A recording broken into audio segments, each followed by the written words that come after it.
In this video, we're going to look at how to utilize trigonometric identities. Now, obviously, you can use an identity to prove another identity. And of course, we've seen that you can use identities to set up trigonometric equations, solve them, and to simplify trigonometric expressions. Now, one of the things I want to look also in this video is how to prove some of the identities that we've been using. So let me just go through this list again, and I hope that most of these you already know by memory. But there you have the quotient identities, the reciprocal identities, the Pythagorean identities. You can pause the video if you're not familiar with these, but I've shown this several times in other videos. The even-odd identities, the sine, the tangent, the cosecant, and the cotangent are the odd ones. Notice those are the ones that have the negative on the right. You factor out the negative. The cosine and the secant are the only ones that are even. Now you have the cofunction identities. Cosine and sine have cofunctions. Tangent and cotangent have cofunctions. Secant and cosecant are cofunctions.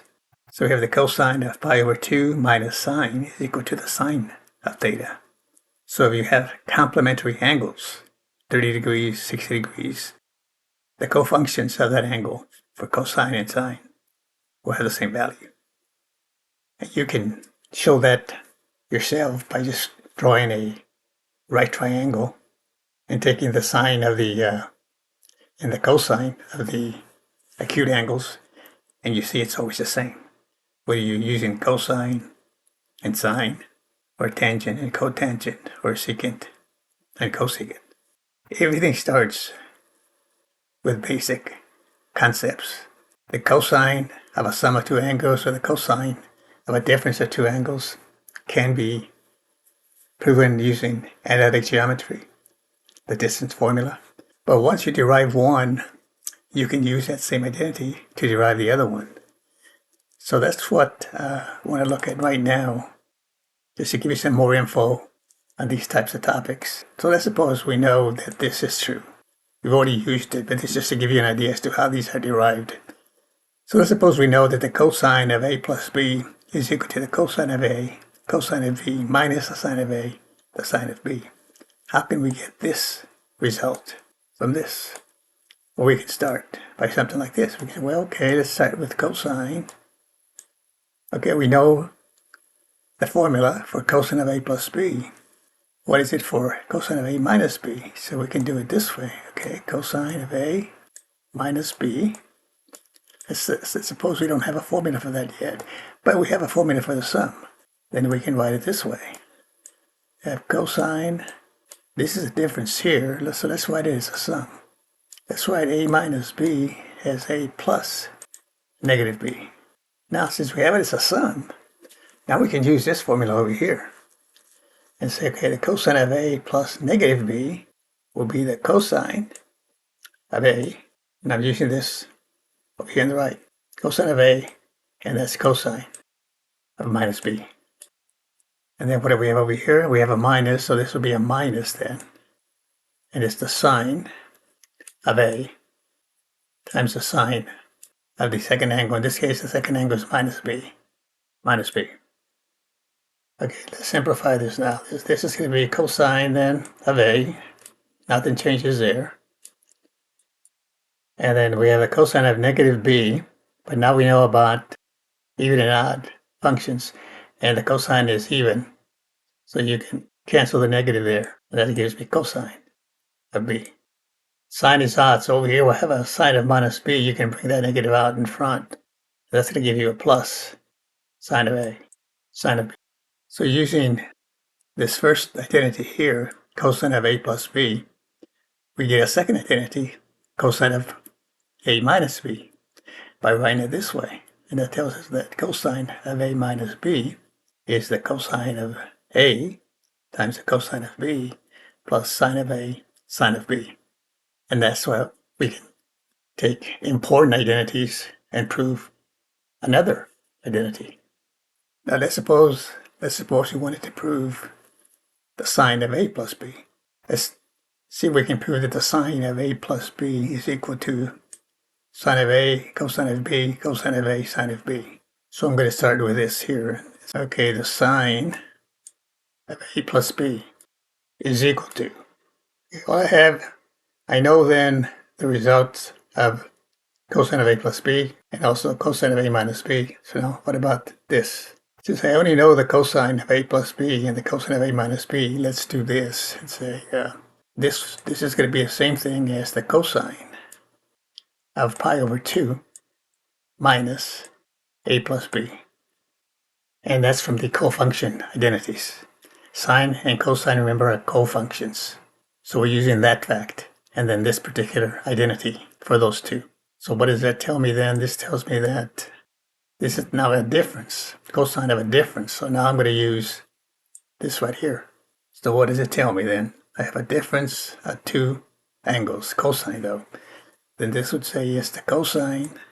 What I'm going to do now to make this work, I'm going to break this up this way. We know it's 2 this way. We know that the sine of A plus B does equal to cosine of pi over 2 minus A plus B. But we can still group it different. And I'm going to write it this way. So that's the same thing we started off with. The cosine of minus A plus B. So we just regrouped it. And the first angle is pi over 2 minus A. And then we have minus B. So we're still using this identity right here. So this would be then the cosine of pi over 2 minus A, cosine of B. And then it's a plus. Let me hear sine of the first angle. So it's sine. And the first angle is pi over 2 minus A. And the sine of the second angle, which is B. So, okay, starting from here then. If sine of A plus B is equal to, and then we set it up this way. It was pi over 2 minus the A plus B. Remember, we broke it up this way. And then we can say that the cosine of the difference of pi over 2 in an angle gives me sine of A. Okay, the cofunction property of odd and even functions. So this becomes, instead of cosine of pi over 2 minus A, that just becomes the sine of A. This becomes, this stays cosine of B. And the next one, plus, again, odd even functions here, cofunctions. Sine of pi over 2 minus A is cosine. These are pi over 2 and A are complementary, so this is just going to be A here, cosine of A, and the sine of B. So using this identity here for cosine, difference of the angles, cosine of A minus B, we get that the sine of A plus B does equal to the sine of A, cosine of B, plus. We get that the sine of A plus B does equal to sine of A, cosine of B, cosine of A, sine of B. And then once you know the sine, the formula for sine of A plus B, you can do the same sort of thing we did for the cosine and derive the sine of A minus B. Now what else? Notice here, how can we get this identity? How do we get the sine of twice an angle? Well, we can write it. If we write this as the sine of 2 theta can be written as theta plus theta. And then from here, we can just use the formula for the sine of a sum of 2 angles. And this would just be the sine of theta, cosine theta, plus cosine of theta, sine of theta. Sine theta, cosine theta, cosine theta, sine theta. That's the same thing as, these are the same, different order, but it's the same thing here. This should just be 2 sine theta. We get that result just by applying the sine of a sum of 2 angles, A and B. In this case, A and B are the same angle, theta. So it comes out. The same way, these are double angle formulas here, but notice they're just derived from these other identities. The cosine of 2 theta, you can write that in order to use the cosine of a sum of 2 angles. Just write it as cosine of theta times, so this one, based on the formula then, cosine of theta times cosine of theta, which is cosine squared, using the identity for the sum. And then it's minus sine theta, sine theta. In the formula, it's sine of A, sine of B, but here theta and B are the same. So this is going to be sine squared theta. So that's how we derive this formula here. Cosine of twice an angle, whether it's 2 theta or 2x, you derive this. Cosine of twice or double angle theta, cosine squared of theta minus sine squared of theta. And now notice here, cosine squared of theta using your fundamental identities, this one can be replaced by sine squared of theta. So this is gone. You got 1 minus sine squared theta minus sine squared theta gives me that identity right there. So we get another form. Now notice also sine squared theta, again using your fundamental identity for cosine squared plus sine squared. You can replace the minus sine squared. I'll do it this way. You can replace this by 1 minus cosine squared theta. Remember, that's times a minus. So minus that gives me a plus cosine squared theta, and a plus cosine squared theta is a 2 cosine squared theta. And then minus a 1 gives me the minus 1 here. And that's how that one is derived. So from this one here, from that one right there, cosine of 2 theta, you can derive 2 more identities.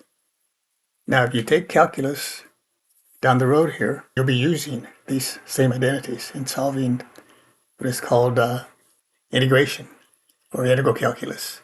So we have sine squared theta from this one right here. If you solve this one right here for sine squared, take that over to this side, bring this over to this side and divide by 2, you get this identity, okay? If you take this one here and solve for cosine squared, so take this one over, add 1 to both sides, makes it a 1 plus cosine 2 theta, and divide by 2, you get cosine squared of theta is equal to 1 plus cosine 2 theta over 2. And these two identities are just derived from here, just basic algebra. And now notice what happens here. If I take this side right here and divide it by this side, that gives me sine squared over cosine squared, but that's another name for tangent squared of theta. You get that. Now what do we get on the right side? Well, this divided by this, the 2's are going to cancel. I'm going to get 1 minus cosine 2 theta over 1 plus cosine 2 theta. And then notice that. So now we have these. So notice that this is theta and this is 2 theta. This angle is half of this angle. 2 theta divided by 2 is theta. This angle, again, the same thing. This angle theta is half of that one. Same thing over here. So I can rewrite this then. Let me do it this way. First I'm going to solve for sine theta. So I'm going to take the square root of both sides. So this will be theta here. And that's going to equal 2 plus or minus the square root of 1 minus cosine of 2 theta. That's over 2. So we got some double angle identities over here. Double angle. And notice I can do this. Since this angle right here is half of this one right there, I can just put this over 2. And now this gives me what is called a half angle identity. And all I did is just replace the variable. Still a true statement. The way I had it, if I leave it this way and still put the plus through, this could be still theta, and this could be 2 theta, it would still be a half angle. But this makes it more obvious. So sine of theta over 2 is equal to plus or minus the square root of 1 minus cosine theta quantity over 2. And notice I could do the same thing. I could do the same thing with the cosine. Cosine, taking the square root of both sides over here, and instead of what I have there, let me just make it theta over 2. And this would be plus or minus the square root. And the only difference here would be a 1 plus cosine of theta over 2. And then obviously I could do the same thing with the tangent. So these are now going to the next section. We get into, got some double angle identities, and then it builds up to half angle identities. And again, the purpose of this video again was just to show you how you can use identities that you already have, obviously to verify or justify certain identities in the homework problems, but at the same time realize that most of the main important identities were derived with other identities, important identities in the process. And like I said, you take further, more advanced mathematics, calculus, calculus 2, advanced calculus, you'll still be dealing with trig identities. Thanks for watching. We'll see you next time.